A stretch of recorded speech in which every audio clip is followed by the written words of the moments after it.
नमस्कार छात्र, कैसे हैं आप सभी? ठीक है, पढ़ाई लिखाई चल रही है। देखिए, आज हम बात करेंगे क्लास 6 के लिए समास। देखिए ध्यान से, समास अगर एक शब्द है तो उसका अर्थ क्या होगा? समास अगर एक शब्द है तो उसका अर्थ होगा छोटा, जो कि हम लोग व्याकरणिक भाषा में उसको किस नाम से जानते हैं? शाब्दिक। शब्द योग एक, दोनों मिलकर क्या बना?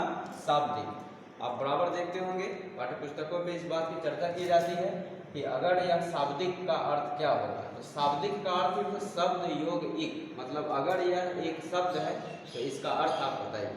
हम लोग के सामने है समास। समास का शाब्दिक अर्थ संक्षेप, मतलब छोटा होता है।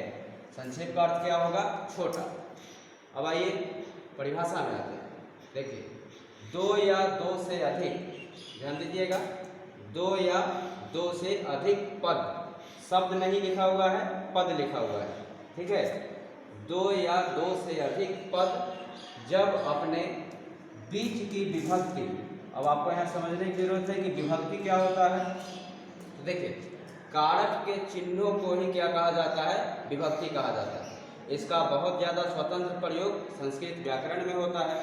आपको यहाँ सिर्फ यह याद रखना है कि कारक का चिन्ह अगर कहीं दिखाई दे तो उसे आप विभक्ति के नाम से ही जानेंगे। देखिए, दो या दो से अधिक पद जब अपने बीच की विभक्ति को छोड़कर, किसको छोड़ा? विभक्ति को। विभक्ति को छोड़कर आपस में जुट जाते हैं, क्या होंगे? जुट जाएंगे, तो इस प्रक्रिया को समास कहते हैं। समास का अर्थ क्या होता है? छोटा। और जब कारक के चिन्हों को या विभक्ति को छोड़कर दो शब्द, दो पद आपस में जुटेंगे तो इस प्रक्रिया को समास कहेंगे। जैसे उदाहरण देखिए, रसोई के लिए घर। अब यहाँ पर के लिए जो लिखा हुआ है यह है कारक का चिन्ह। अब किस कारक का यह उदाहरण है? यह है संप्रदान कारक। आपको कारक का 8 नाम, कर्ता से लेकर संबोधन तक याद रहना आवश्यक है, और उसके चिन्ह भी, ठीक है। रसोई के लिए घर, यहाँ पर के लिए जो है संप्रदान कारक का चिन्ह है, जो कि विभक्ति के नाम से जाना जाएगा। और रसोई और घर, यह दोनों आपस में जुटकर क्या बना दिए? रसोई घर। इसमें से क्या हटा? के लिए। अब देखिए, जैसे ही इस के लिए को हटाया गया, परिभाषा क्या कहता है हमारा कि बीच की विभक्ति को छोड़कर, यही विभक्ति को छोड़कर यह रसोई और यह घर दोनों आपस में मिलकर क्या बनाएगा? रसोई घर, ठीक है। अब यहाँ पर यह समासिक पद कहलाएगा और यह समासिक विग्रह कहलाएगा। विग्रह में कारक का चिन्ह या विभक्ति लगा हुआ रहेगा और समासिक पद में वह चिन्ह नहीं रहेगा, ठीक है। यहाँ पर मैंने लिख दिया है कि कारक के चिन्हों को विभक्ति कहते हैं। उसके आगे देखिए कि समास में पदों का मेल होता है, ठीक है। समास में पदों का मेल होता है, जबकि संधि में वर्णों का। याद आया संधि अध्याय? दो या दो से अधिक वर्णों के मेल से जो नया विकार उत्पन्न होता है उसे क्या कहते हैं? संधि।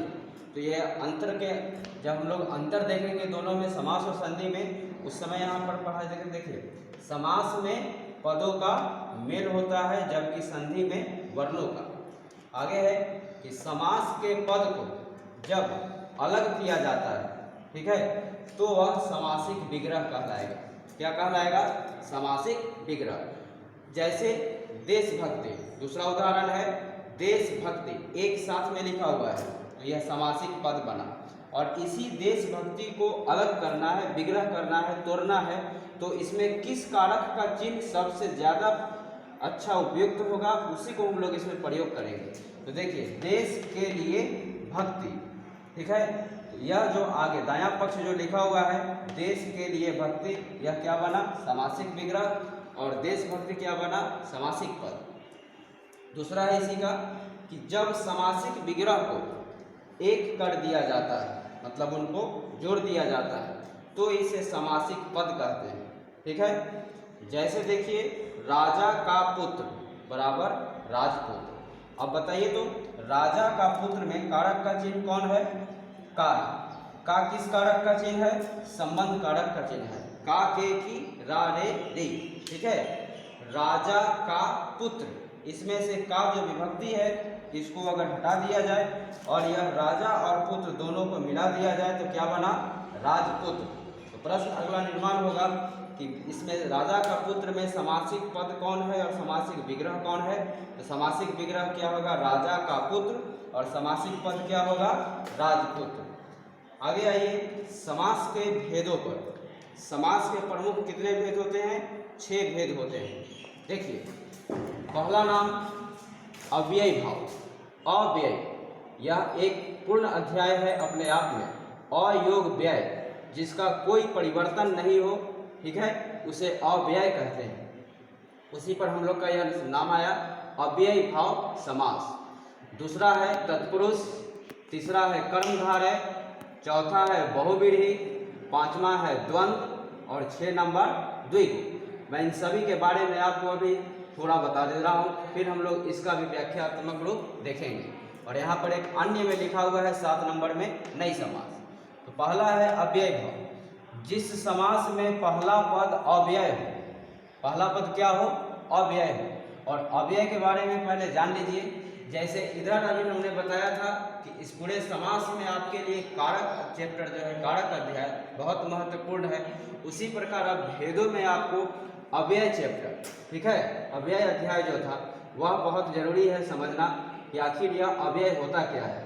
तो देखिए, संसार में जितने भी शब्द होते हैं, कुछ ऐसे शब्द होते हैं जो कभी नहीं बदलते हैं। जैसे दिन हो, रात हो, सुबह हो, शाम हो, यहाँ वहाँ, इधर उधर, आगे पीछे, जैसे जैसे जैसे, तैसे तैसे, बहुत से शब्द हैं जो कभी नहीं बदलते हैं किसी के भी अनुसार। चाहे वो लिंग हो, वचन हो, पुरुष हो, कारक हो, विभक्ति हो, समास हो, किसी के अनुसार जब वह नहीं बदले उसे ही अव्यय कहते हैं, ठीक है।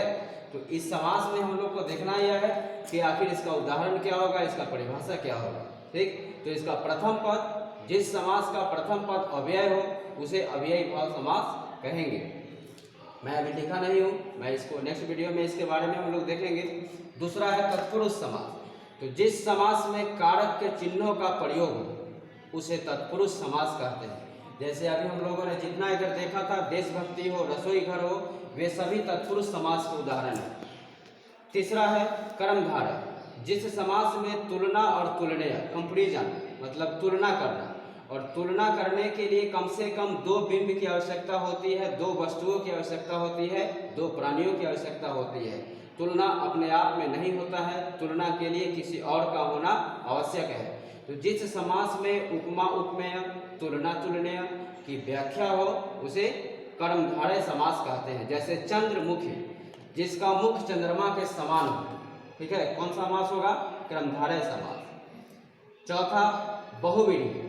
बहुव्रीहि के बारे में देखिए कि जिस समास में 2 पद मतलब प्रथम पद और दूसरा पद मिलकर कोई तीसरा पद बनाते हो और वह तीसरा पद विशेष अर्थ को धारण करता हो, वही बहुव्रीहि समास कहलाता है। एक उदाहरण पहले देख लीजिए इसका कि 10 योग आनंद। इसमें 10 हो गया पहला पद, आनंद हो गया दूसरा पद।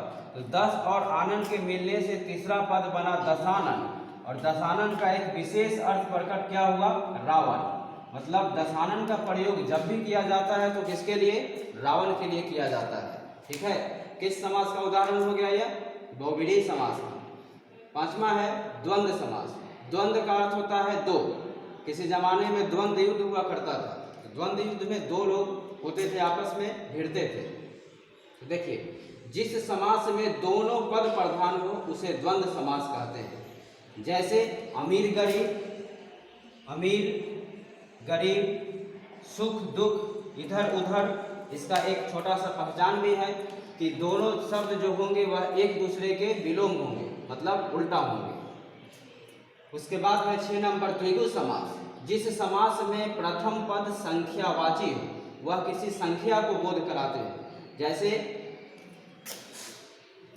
पंचवटी, नाम सुने हैं, लंका में था पंचवटी।